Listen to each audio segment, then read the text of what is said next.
That moment in the book, the villain steps a little too close, the air thickens, and then he steps in. A hero, voice low, eyes lethal. Touch her and you'll regret it. Suddenly you feel your heart racing and you're screaming internally, oh my, yes. Deadly devotion, why we love the trope. Touch her and die. Deadly. So many times we have come across such scenes in books when someone threatens his lady and suddenly the love interest is ready to burn the world down. Whether it's a smirking mafia boss, a possessive vampire, or a quietly terrifying boyfriend, they all have one thing in common. If you touch her, you. One of the top most favorite that comes to mind is the trope of touch her and die vibes. But what is it about this trope that makes it an instant attraction? Why do we as readers across romance, fantasy, and even dark fiction swoon for the touch her and die trope? Is it romantic? Is it toxic? Or is it just really hot?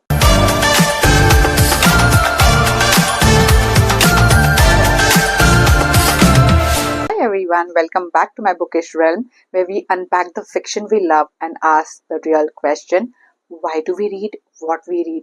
I am a bookish therapist slash bookish bestie back today, and we are getting into a trope that sets our readers' hearts on absolute fire, the touch her and die trope. You have seen it in fantasy, in thrillers, in dark romance books, everywhere almost. But what makes it so deliciously addictive? Let's dive deep into it today. What is this trope? Touch her and die trope is a form of intense protective devotion. We see a character, typically a love interest, who is fiercely protective of the one they love. It doesn't always involve physical violence, but it always carries emotional intensity. It's alpha energy, it's primal, and it's very clear that any threat to her safety will end badly for the person. The phrase isn't always literal, sometimes it's an icy stare across the room, almost like throwing eye daggers, a subtle shift in body language like clenching jaw, a quietly spoken warning with the weight of unspoken consequences. It blends obsession, possession, and protection while walking that fine line between romantic and dangerous. One of the most famous characters that perfectly defines this trope and instantly comes to mind is Edward Cullen from the Twilight series. In books, we dig this trope like crazy. When a hero suddenly goes in feral, possessive, nobody better touch my person territory mode. Why we read it? Emotional safety in dangerous packages. But here's the real question. Why do we love this so much? I mean, shouldn't it be toxic? Shouldn't we be like, do you need therapy? Yeah, sure. But also, it is so freaking hot. The appeal isn't about violence, it's about value. When someone says touch her and die, what they are really saying is that this person is sacred to me. I will protect them at all costs. That level of devotion, it is everything. Taps into our craving for loyalty, intense devotion, an unshakable sense of safety, and also obsession, but like the romantic kind. You feel seen, wanted, defended. And yes, there's a darker side too for readers who like morally grey or obsessive love. It flirts with themes of possession and power, but always wrapped in emotional intensity. Let's dig a little deeper. Why are we collectively obsessed with protective, almost possessive love interest? Psychologists would point to a few things. The number one, obsession feels like devotion. It taps into the fantasy of being chosen and feeling protected above all else. Obsession in fiction is often a stand in for undivided attention. When someone says, I would burn the world for you, it's giving us soulmate vibes. It's about intensity. It's giving no one's ever looked at me like that. And that's why I can't stop thinking about you. Second, protection is safety and it's a comfortable fantasy. I'll keep you safe no matter what. We love characters who see their girl's vulnerability and chooses to guard it. Not to fix her, not to cage her, but to stand between her and the fire. Third, possession is primal and fiction lets us explore that. I have to say that possessiveness in real life, it can be a glaring red flag, But in fiction, it's spicy, it stabs into something primal, like the caveman part of our brain that goes, ooh, Alpha Wolf is angry. That must mean I'm special. And suddenly we are swooning. Fourth, moral complexity. It also plays into morally grey characters. Sometimes the protector is not a good guy, the one we say the morally grey kind, but for her, he is gentle.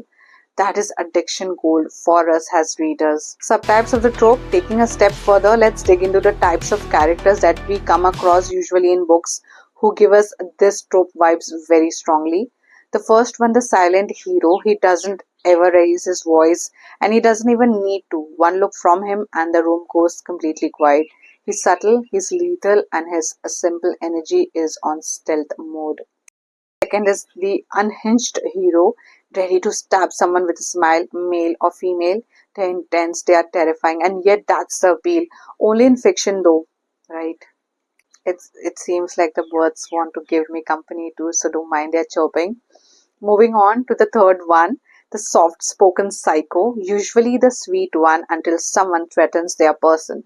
Then it's like, oh, look at the cinnamon roll. Wait, he's got a what?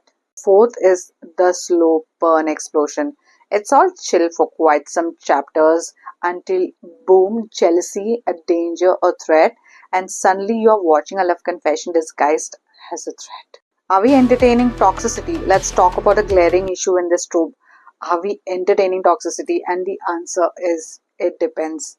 When it's rooted in mutual respect and agency, it's just intense devotion. But when it's about ownership, obsession, or isolation, that's not love, it's control. But in controlled fictional settings, it's often just a metaphor. It's not really about control, it's about value. It's about someone being so emotionally invested in you that they would fight the world for you. That doesn't mean we want that in real life.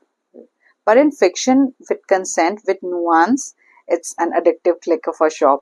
And remember, fiction lets us explore dark or exaggerated emotions safely, but we still have to be aware of the line between what is fantasy and what is reality.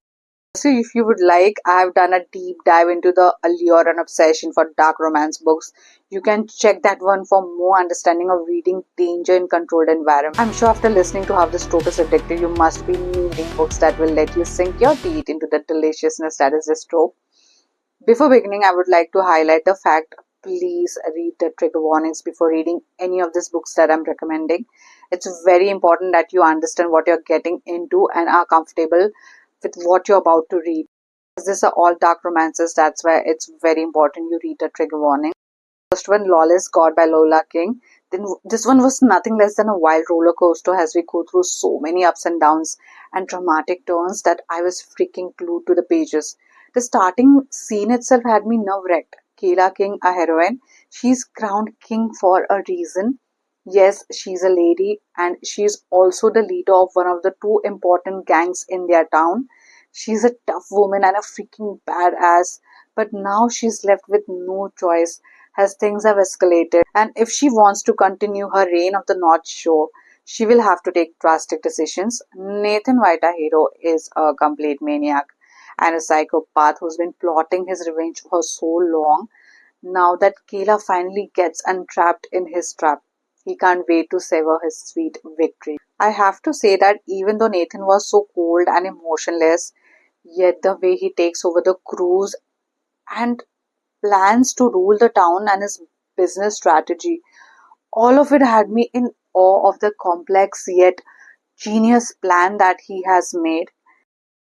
I absolutely hated Nathan at the beginning, and for most of the book, as he was just so emotionless and kept Kayla prisoner. More so, his mental games were the ones that had to. But then Nathan King becomes the real hero in the real sense of the word. His obsession becomes his care for his family and the way he loves them and does things for them. Oh my freaking goodness.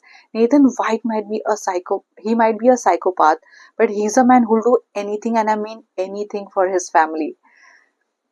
And I couldn't believe Nathan was making me sigh for him. There's a lot happening in this book, and definitely this one is a must read and not to be missed if you love your heroes to be over the top obsessed with a dash of madness and loads of danger. Next one is A Dark Delights by Mila Kane. This is a sports romance. When I started this, when I absolutely hated Beckett Anderson with all my heart. But right from the start, he also made me feel so conflicted as something's happened, and that had me feeling extremely emotional for him.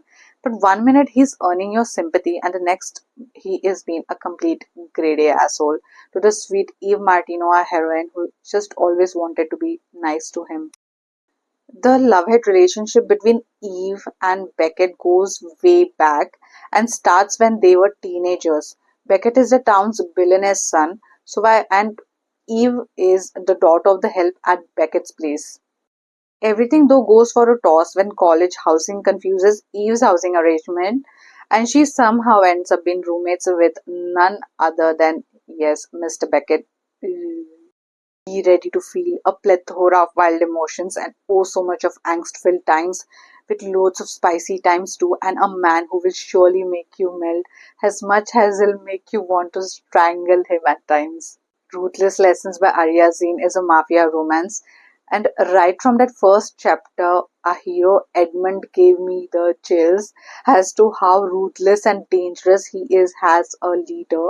Edmund Vasilov rules with an iron fist, and his trustworthy butterfly knife Lustina meets anyone who dares cross him.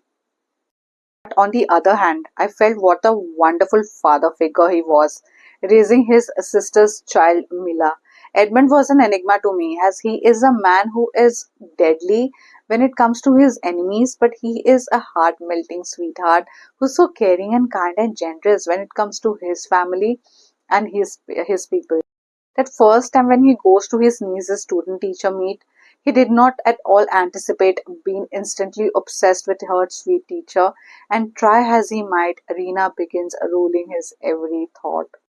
It was maddening and intoxicating watching the fixation of Edmund upon Rena. Everyone knows he's the ruler and one dangerous man, but Rena has no idea how deeply she's going to be entangled with a man who's the most dangerous hunter out there.